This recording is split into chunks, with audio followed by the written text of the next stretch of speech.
The first time in Maine history, Somali-Americans will be represented in the legislature. Plus, a black woman will serve in the Senate, which is groundbreaking for that chamber. It is. CBS 13's Mal Myers live for us in Portland with what the soon-to-be lawmakers are saying about their big wins, Mal.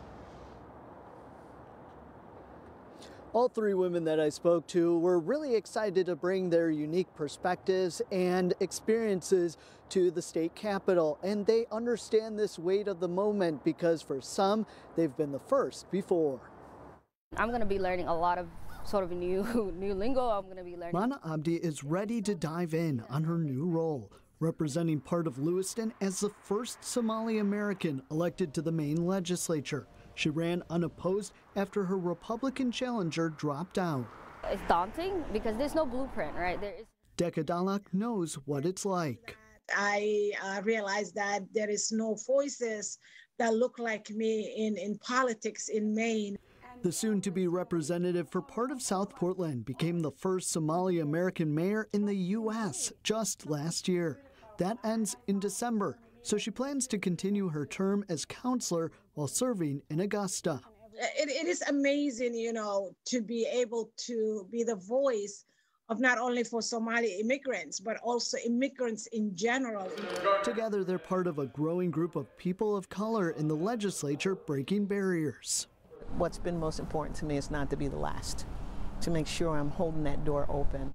Jill Duson will be the first black woman in the state Senate. She'll represent parts of Westbrook and Portland. That's familiar territory, having been the first black woman to serve on a city council in the state. But it sounds like you're still nervous about it. Oh, God, yes.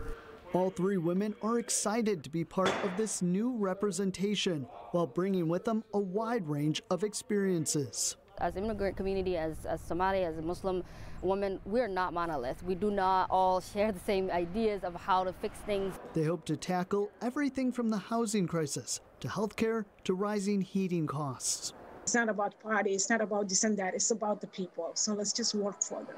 And that is exactly what I intend on doing. Fill my plate with your concerns, and I'll, prioritize and figure out how I can work with others in the legislature to move some things forward.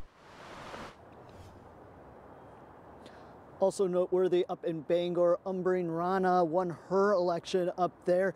In a post on Facebook, she says that she will be the first LGBTQ person of color to serve in the Maine legislature, and she's also joining other Muslim women at the Capitol as well.